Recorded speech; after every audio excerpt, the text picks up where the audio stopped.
right. Oliver Burkeman, welcome to the show. Thank you very much for inviting me. So you got a new book out. It's called 4,000 Weeks, Time Management for Mortals. And you take a deep dive into philosophy, psychology, sociology, history, religion to suss out a philosophy of time management. I think it's a humane philosophy of time management. And you make the case in the book at the beginning that our popular idea of time management that we have, like getting things done, inbox zero, being efficient, is that it's paradoxical because it allows us to get more things done. I mean, these systems do work to help you do a lot more, but at the same time, they cause us to feel busier and busier. When did you start noticing this paradox in your own life? Well, I mean, for years, I wrote a column for the Guardian newspaper about psychology, productivity, science of happiness, and all the rest of it. And one of the things I got to do there was indulge my, at that point, lifelong interest in productivity systems, in sort of trying to find the technique that would make me feel perfectly in control of everything so that I could handle anything that might be thrown at me, fulfill all the work ambitions I had while making plenty of time for all the other things I wanted to do, and sort of never getting there, right? Because you're sort of in this mode of constantly feeling like it's next week or next month or the next system that you implement, or that you're going to wake up tomorrow with 10 times as much self-discipline than you've ever demonstrated in your life before up to today. And so it's that sort of gradual process of realizing that I wasn't going to get there that way. And that in the meantime, what happened was I got busier. I mean, I did process more things. I did get more things done. But firstly, I didn't get this kind of peace of mind, this sense of tranquility with respect to time. And then secondly, they weren't necessarily the most important things. In fact, and I argue this in the book, that there's a reason to believe that you're going to do more and more of the least important things the more you focus on just becoming more efficient and sort of productive for its own sake. So that was a sort of slow realization. And then I talk also about having this epiphany sitting on a park bench on a winter morning in Brooklyn, where I lived then, and just sort of suddenly realizing, like, oh, none of this is ever going to work. Like, I'm never going to reach this level of total control and sort of security with respect to time that I'm fighting for here. And how sort of liberating it was to see that I had been trying to do something that is kind of, I think, inherently impossible for human beings to do. And I've experienced the same thing you've experienced, where I went through that. I think every person, if you're a modern human being living in liquid modernity and hyper individualistic, hyper capitalist society, like that, you go through a productivity phase. I think everyone does that. It's a rite of passage at this point. And then you finally realize, man, none of this works, and so you're always looking for the next best thing. And one of the cases you make in the book is that part of the problem that underlies all of our frustrations with popular time management paradigms is that it causes us to think of ourselves as limitless while ignoring the fact that we are finite beings. So how does thinking of ourselves as limitless, how do you think that makes us miserable? Great. Yeah, no, that's exactly the sort of underlying thing I'm trying to get at. I think that we are made deeply uncomfortable by all the ways in which we're limited, especially the ways in which we're limited when it comes to time. We only have so much in a day.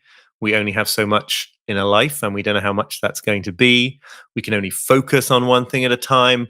And even more profoundly, I think we can't be in control of how our time unfolds in the way that we would like to be. In other words, you launch into some creative project, for example, you can't know it'll work out. You can't know you will not encounter insurmountable obstacles. You can't know this all in advance. So we're sort of vulnerable in time in a way that I think, and to time in a way that makes us really uncomfortable. And so we do what human beings since the beginning of history have done when they feel uncomfortable about something, which is to pursue methods of emotional avoidance, ways of not feeling the discomfort. And I think that time management and productivity techniques, used wrongly in the wrong spirit, are absolutely an example of this kind of emotional avoidance. They can fuel this illusion that you're en route to this position of limitlessness, this kind of state of perfect optimization where you would never have to make tough choices about what to spend your time on. You would never have to disappoint anybody who might have any expectations of you. Any obligation you might feel or goal you might set, there'll be a way to get that done too. Of course, it's never happening in the present moment because we are limited and it's not actually possible, but you're sort of kept comfortable in a way by chasing this feeling that it's going to happen and that you're almost there. And so I think, all sorts of aspects of human culture get drafted into this kind of emotional avoidance in many different domains, but productivity culture is just one of them, and the one that I was particularly using, I guess, for many years for just that kind of avoidance of the experience of reality, I guess. And you go to philosophy a lot, and as I was reading that section about this idea of limitlessness but we're finite beings, it reminded me of Kierkegaard. He said that was like the human condition. We are the infinite and the finite combined in one. So humans have, unlike other animals, humans have the capacity to think about eternity or forever. They can see lots of choices. Animals, they're not really thinking about too much. But the problem is that, Kierkegaard says that's the source of a lot of our anxiety or our angst. We want to do all this stuff, limitless, but we are finite beings. We have to figure out how to manage that paradox. Right, that's exactly it. And I mean, just to sort of bring Kierkegaard down to earth in a sort of maybe disrespectful to Kierkegaard way, but yeah, it's like on the level of your daily productivity, you can imagine an infinite number of things that you might want to do. You can feel an infinite number of obligations or duties. You can, set all sorts of visions for where you want to be, and there's no limit to those things that happen in the world of your consciousness. But there's obviously very, very severe limits when it comes to your time, your stamina, all the rest of it. And yeah, there's a sort of constant disconnect there. So I don't think that you can ever really get away from that sort of anxious situation. I think there's something inherently anxiety inducing about this. I think Kierkegaard said that too. But you can choose whether you're going to try to sort of dull the pain completely and just end up wasting time as a result, or whether you're going to make some effort to sort of lean in to that discomfort in the service of carrying out some goals that you really care about. Yeah, I think what your book's trying to do is trying to help readers embrace their finitude a bit more. Don't discount the infinite, but you have to wrangle it a little bit and just realize you have a limit you have to work with. And I think what you're saying is a lot of time management techniques, it encourages us to think that, we can get more and more done as much as we want. We can have it all. And you're saying, yeah, probably. Well, no, that's not going to happen. Right. And I just want to sort of say something in defense of some of those techniques. I think a lot of this is to do with the spirit in which you try to integrate them into your life. There are certainly some time management gurus who are guilty of kind of promoting this notion that full control and mastery over time in a way that humans, I think, can't have is on the cards. But lots of these techniques are perfectly useful if all you're using them for is to kind of organize your day a bit more, make slightly better choices between competing priorities. The problem is that I think lots of us anyway, we sort of glom onto them as if we're going to achieve some kind of salvation through them. And the salvation in question is actually, if it were real, it would involve somehow getting outside of reality, getting outside of the situation in which we all inevitably are in. And one of the things you do too is you do some genealogy of our approach to time to figure out what it is, how did we get this time management system or these systems in place, this idea of time that makes us think we can control time. And you go back in history, and this idea that we can manage time or control time is a relatively new idea. It's a very modern idea. If you go back to medieval serfs, they never would have thought, they wouldn't have crossed their mind as time as a resource. So how did, if you went back to your great whatever grandfather who was a serf in England, how did they think of time, and how does that differ from how we think of time, and how did we get to where we are now? It's not a straight linear story, because you certainly see very modern ideas about time expressed in the ancient world. And on the other hand, I think there are probably some indigenous cultures even today who have an approach to time that feels more like something that I'm talking about as belonging to pre-industrial cultures. But it's just this whole incredibly basic idea that time is a thing. I mean, it's very hard to express this. And in the book, I end up using this phrase, thinking of time as a thing, meaning as some kind of separate entity from yourself, not merely the medium in which your life unfolds, but somehow a resource to be maximized or something you have to be careful not to waste. I think whenever anybody today visualizes time in the context of work, say, do I have enough time to do these 3 things by Friday? You're imagining a calendar or a yardstick or a clock face. This whole idea that time is this objectified thing that you then have to deal with or that can sort of hound you.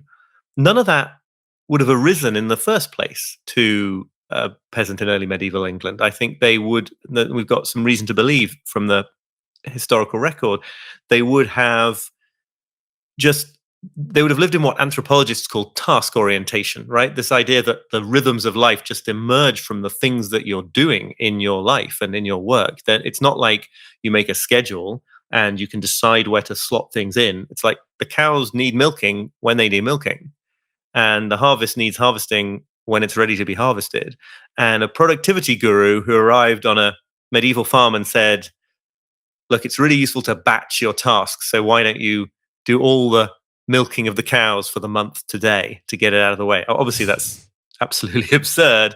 You're too yoked into nature and the rhythms of reality to make that kind of decision, to have that kind of dictatorial control over time. And I think most of us have some experience of this today. It's just not the norm anymore. Anyone who has been the parent of a very small child, a newborn, I think has experienced being in that world where things just happen. The baby needs to be fed when it needs to be fed, and diapers need to be changed when they need to be changed. It's not something you can ever hope, at least at the beginning, to schedule. And I think that arises in lots of other contexts as well.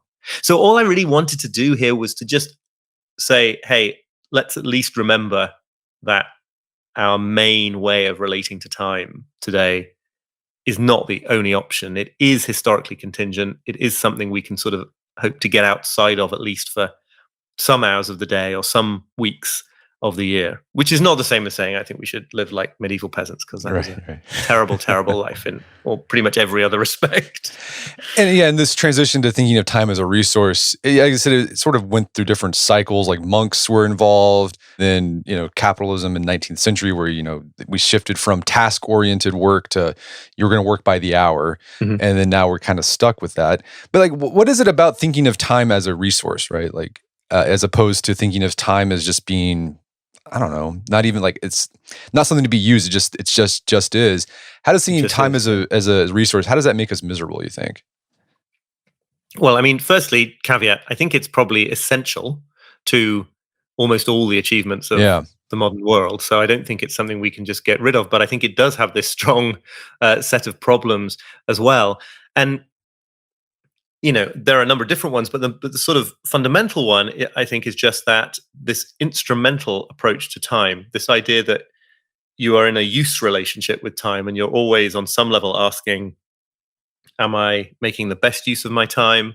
Or, sometimes it's more in certain times in history as well, employers asking how to get the best use of time out of their employees, whatever. It broadly has this effect of postponing the value of life, right? It makes everything you're doing now valuable solely in terms of what it's leading up to, and it makes that this is a thing that makes it very, very difficult to sort of extract a sense of meaning from life in the present, because you're always got an eye on the future to the moment when this is all going to deliver or fail to deliver in some future accomplishment, which of course never happens because the future remains in the future. Lots of other, different ways in which this causes problems, but I think it leads overall to this sense that you're in a kind of a struggle with time, and you've got to try to subdue it somehow, got to try to get on top of it or out front of it, whatever spatial metaphor you want to use. And the problem is that's always going to be a recipe for a kind of a kind of never-ending anxiety and stress, because actually you're not really relating to time. You're relating to a certain set of ideas about time. And the problem with declaring war on time is that eventually time is always going to win that struggle, and it just sort of keeps going on regardless, no matter what you do with it, if that makes sense. No, that makes sense. And I really related this idea of, treating time as a resource causes you to treat time as an instrument. And because a lot of time management is all about planning for the future. And I think if you've grown up in any Western country, you're kind of set on to this. I mean, it's like in the culture, it just seeps into you. Like you go to, like the idea is you got to get good grades in high school so you can get to a good college. And then you got to get in a good college so you can get the good job. And then you got to get a good job so you can, be an attractive mate and get a good house. So you're always doing something for something else, and and it just feels like it's like a never ending, it's like the rat race. It's a never ending conveyor belt, and it just makes you feel terrible. And then you always reach that point. It's like, once you achieve all those things, it's like, all right, what now? What do I do now? Like what happens now? Yeah, completely. And of course, we do need to do those things. I would be a complete hypocrite if I claimed that I sort of, don't live many swathes of my life with a strong focus on the future and instrumentalizing the present moment. But there's two things. Firstly, it doesn't need to be the sole focus that you take to any moment of experience, I don't think. And secondly, it's very useful, I argue in the book, to try to make sure that there is something in your life, some activity, some pastime that is just for itself alone, that resists that instrumentalization. These are things we tend to think of as hobbies, which is a sort of, in many circles, I think, is a sort of a slightly embarrassing, cringe-making kind of idea to deliberately cultivate a hobby which has no purpose other than itself. But I think it's cringe-making because it's so antithetical to the prevailing message of the culture, right? Which is that nothing is valuable unless it is for some future purpose, preferably financial profit. So yeah, I think it's just something to pay attention to and make sure you don't eliminate entirely from a life.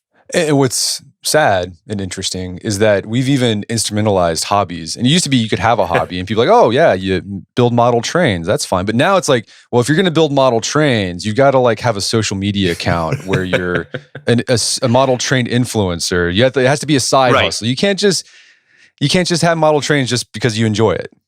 Right. Yeah. Side hustles. Side hustles are cool. Hobbies are uncool. And I think there's a reason for that. And so, one way around that, which I certainly do in my life, is to find something that you enjoy that you're not very good at. I really enjoy hammering out various sort of piano rock songs on the keyboard that I have here, but I tell you, I'm not good at it. I would not perform for love or money, and I certainly wouldn't get any money for performing.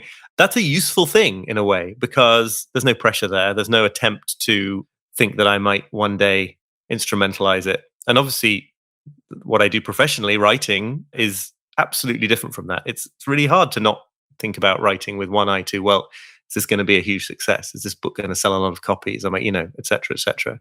So good to have something that you suck at, but that you find enjoyment in, I think. There's a word for those type of activities. It's a Greek word you threw it in the book. I can't remember it. It starts with an A. There's telos activities.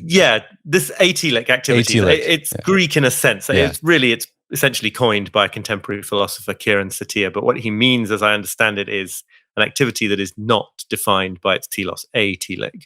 It's just something you do for itself alone. Hiking is the other example I talk about at length in the book. If you want to get more efficient at hiking, where you drive the car somewhere and then you walk in a loop, or you walk to a point and turn around again, the most efficient way to do a hike is just not to go. Then you're back at the starting point immediately. So doing that for some future purpose, that's not a perfect point, because maybe you get more physically fit through hiking, or you update your social media account with great pictures from your hikes. But basically, hiking is an atelic activity par excellence, really, because you just do it. You're not leading up to something. There's not going to come a time when you say, I have completed all the hiking I planned to do in my life. It just is.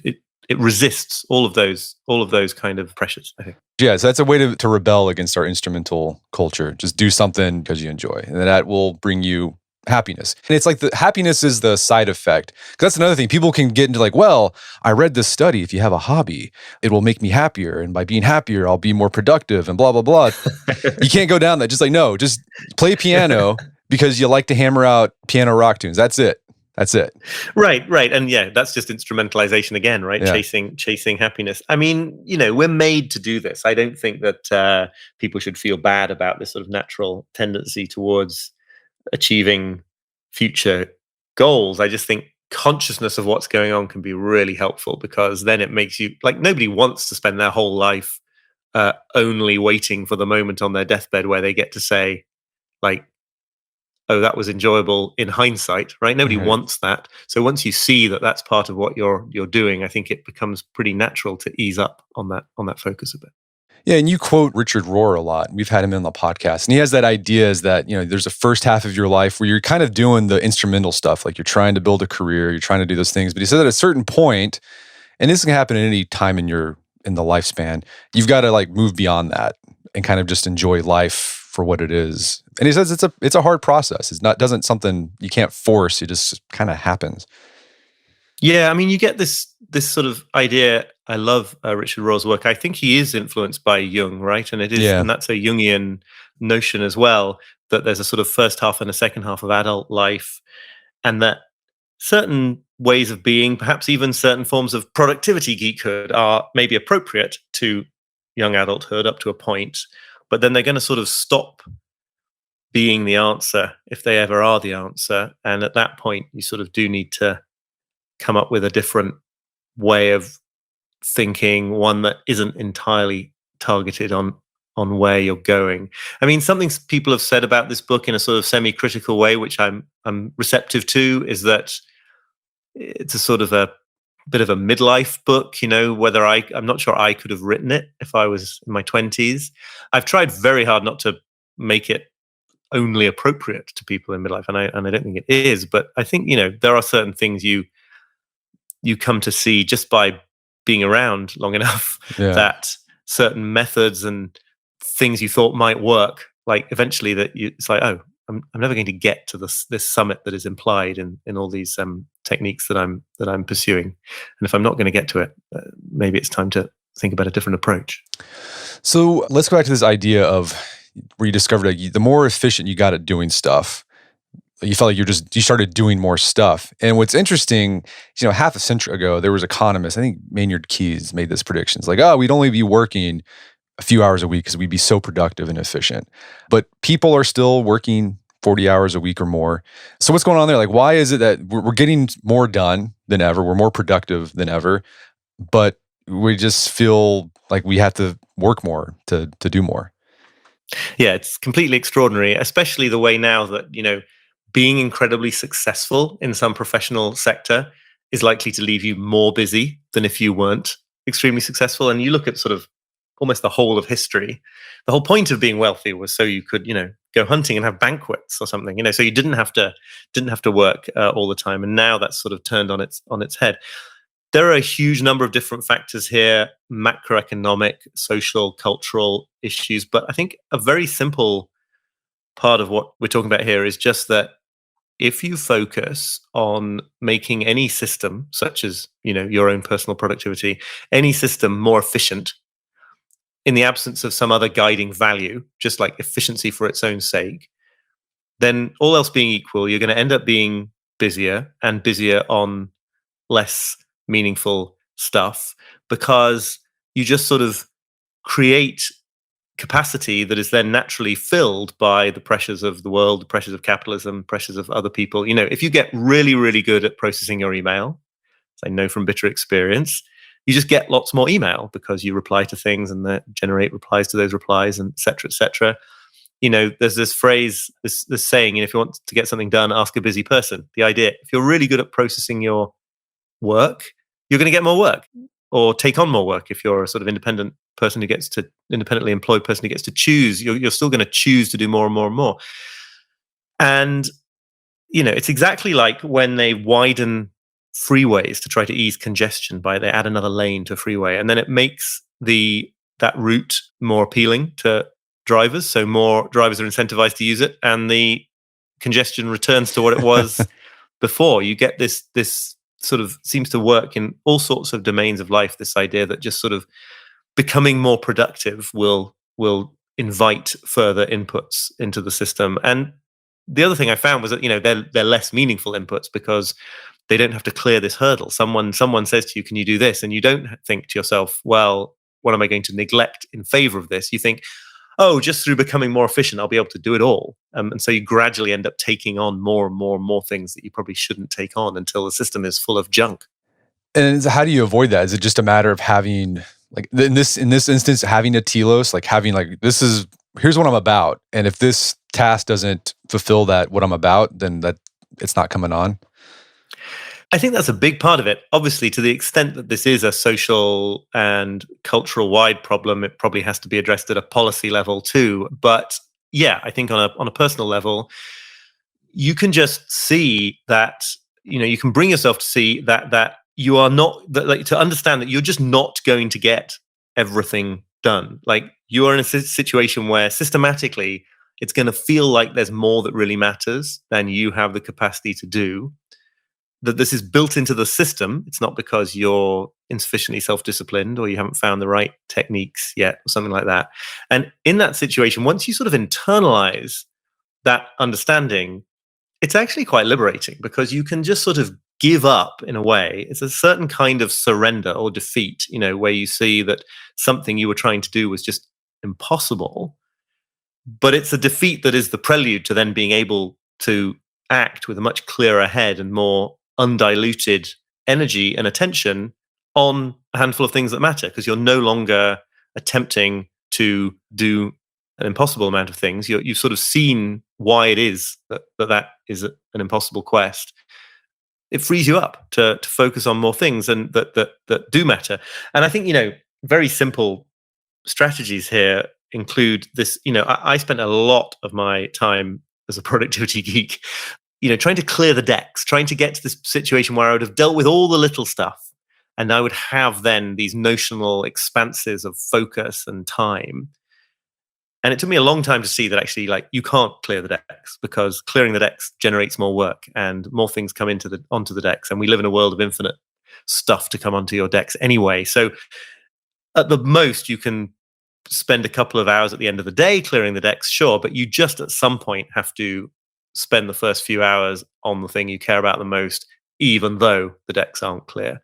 And that is anxiety inducing. It's uncomfortable, but I think it's the only way. Yeah, I think, and in one of your emails, you had this idea, instead of thinking of your to-do list as a bucket that you can empty, you just got to think of it as a river. It's just stuff's constantly going to be flowing by you, and you just have to decide, is this what I'm going to spend my time on today or not? And maybe yes, but probably maybe you shouldn't be spending time on that. And right, and the thing is, that was always true anyway, right? It's not like you're suddenly deciding to let a bunch of people down.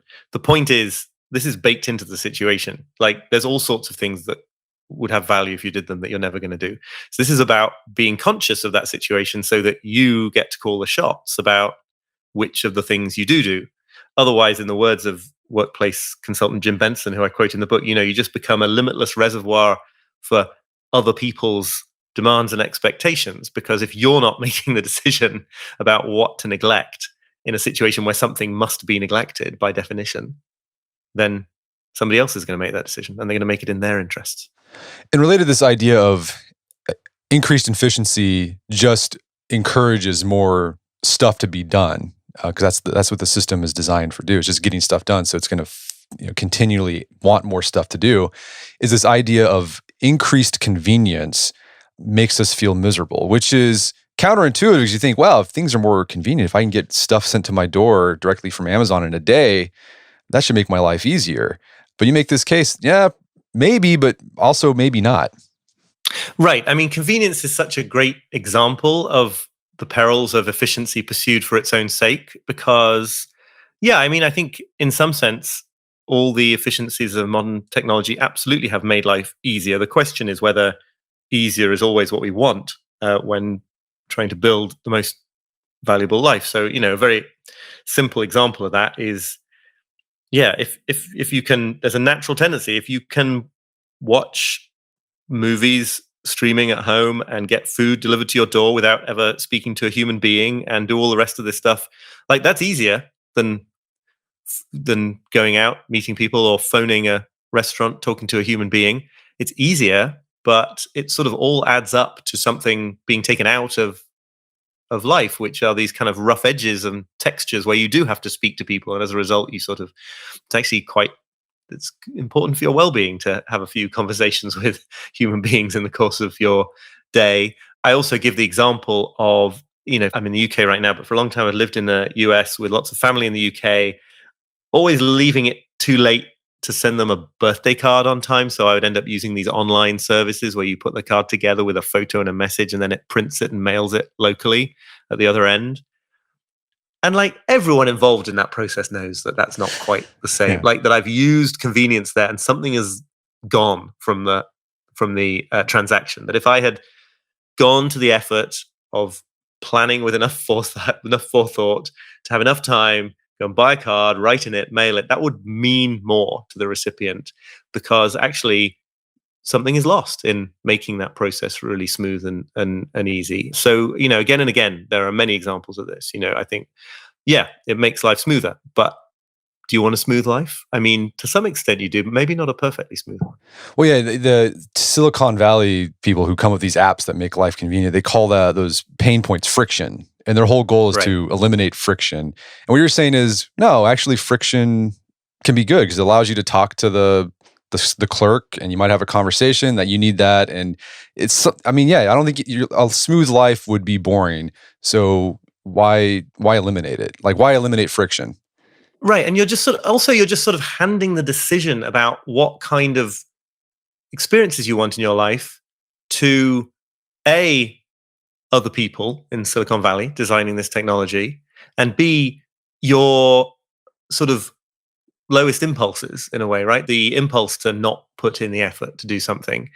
And as philosophers since, ancient times have understood that following your impulse all the time is its own kind of enslavement in a way. It's its own kind of loss of autonomy. So yeah, just like if you can consciously integrate a few of these technologies into your life, certainly don't think people should like actively pursue only inconvenience at all points. But like that, it's just like handing the decision making to forces that do not have your best interests at heart.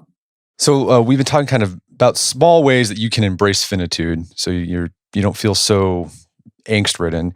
But then you also talk about there's like a metacognition things you can do to help you think about time differently and your relation to time differently. That if you do it and you meditate on, if you do these sort of like what we would call them, mind games. We'll call them mind games.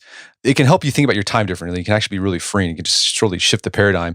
And there's two things I want to talk about. First is Heidegger's concept of time, and there's a reason why I saved Heidegger for last, because this guy, it's hard to understand this guy. But I know you're not gonna be able to like exactly explain what Heidegger meant, and maybe we don't even know what Heidegger meant. But like, what's Heidegger's concept of time, and like, how can that, or like your interpretation of what he thinks of time, and how can that change, or how does that change your relation to time?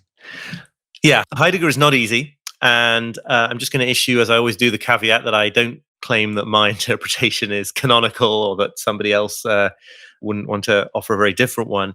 But my understanding of what Heidegger is saying is really something that points again to this idea that we were discussing in the context of medieval peasants, this idea that time need not be seen, and is perhaps not best seen, as this thing that is separate from us. That in a sense, our time and the fact that our time is finite, it's not just like one of the traits that defines a human being. It is the fundamental one. Before we can ask any question about what we should do with our lives or how we should do it, we already find ourselves in this finite stretch of time, being borne forward on the river of time. Perhaps we could say, as I think he sort of means too, that we just sort of are this stretch of time. It's so fundamental that there isn't really a separation. We just are a short stretch of time, being borne forward towards death. We don't know when it's coming. Every choice we make is a choice to not do other things, a million other things with that moment, that hour, that week.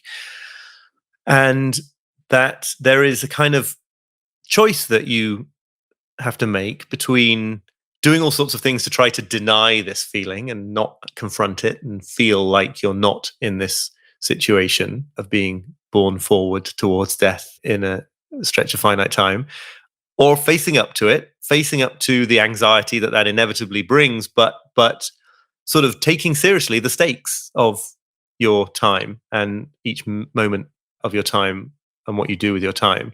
And so I think that that's just a very useful shift to get into a little bit. I certainly don't claim that I've sort of done it perfectly, but I do think that there is something central to this idea of just seeing our situation for what it is and seeing how much effort we put into denying that our situation is what it is. And it's not about, I don't think it's about spending your life in this sort of horrified awareness of death. I don't think it's really about death in that sense. I think it's just about one major consequence of the fact that we die, which is that our time is finite, and just sort of letting the implications of that course through your veins a bit to the point where you stop acting and making decisions as if you had all the time in the world. Not necessarily doing, trying really hard to do extraordinary things with every minute of the day, but just living in a sort of more authentic relationship to where you actually are. This section reminded me for some reason. I haven't thought about this movie in years, but have you seen Tombstone? I haven't, I'm afraid. Okay, it's a great movie. It's the best movie about Wyatt Earp. The Wyatt Earp movie with Kevin Costner is really boring. I think so. This one, okay. Tombstone, it's a lot of fun. It's got Val Kilmer, Kurt Russell, and there's this scene. Val Kilmer plays Doc Holliday. He's about to die, and he asks Wyatt Earp, like, "What did you ever want?" And then Wyatt Earp says, "Just to live a normal life." And Doc Holliday said, "There's no normal life, Wyatt. It's just life. Get on with it." So I think we had some Heidegger in Tombstone. Tombstone there. Yeah, no, I think there's I can see the connection. I must watch that movie. Yeah, or you can at least watch the scene. You can look it up on YouTube. So the final thing that you do is you talk about, it's like a meditation you have to do. It's called cosmic insignificance therapy. How can this help us feel better about our time management or have a more humane approach towards time management? I mean, this is my slightly facetious label for the process of really putting some effort into imagining, understanding how tiny and insignificant, yes, you are considered, not you personally, how insignificant we are considered in the sort of expanse of the history and the future of the cosmos. I think there's something just at first glance incredibly freeing about understanding that the way you get sort of paralyzed by the seeming significance of choices you make, it can be very relaxing right away, and I think motivating to understand that 1,000 years from now, 100 years from now, almost nothing you decide is going to matter in any way. That can actually be an invitation to just sort of take some risks and live boldly and do some things that you wanted to do without being so anxious about their impact. I also think that it's a really useful way to consider and reconsider the definition of a meaningful life that you're sort of implicitly carrying with you when you assess your own life and try to build a meaningful life. The obvious criticism of this approach, I get it, right, is that it's just like, well, if everything's so if we're all so insignificant, why do anything? It's all pointless. But I just don't think that follows. I write in the book about the work of a philosopher, Ido Landau, who points out that the person who says, well, nothing I do is going to have counted for anything in 1,000 years' time, or probably won't have, so why do anything?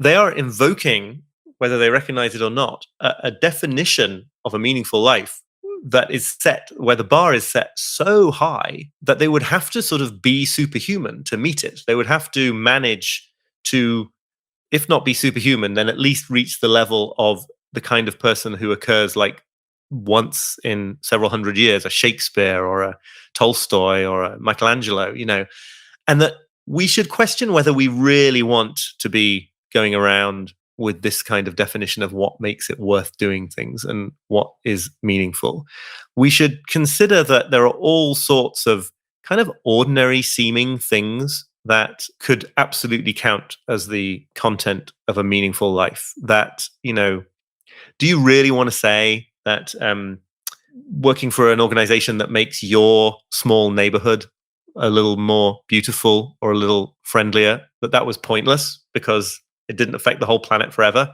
Or that caring for an elderly relative who needs that at that point in their lives is kind of pointless because you didn't put a dent in the universe?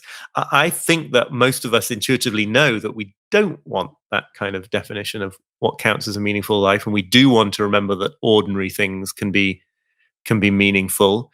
Or, on the level I think about this book, like if it affects a few people positively in my generation, that's great. It should not be the measure of a book that you write that in hundreds and hundreds of years' time people are celebrating it. Like that's just, why adopt a level of a definition of meaning that sort of systematically puts almost everything that we do as humans on the wrong side of it?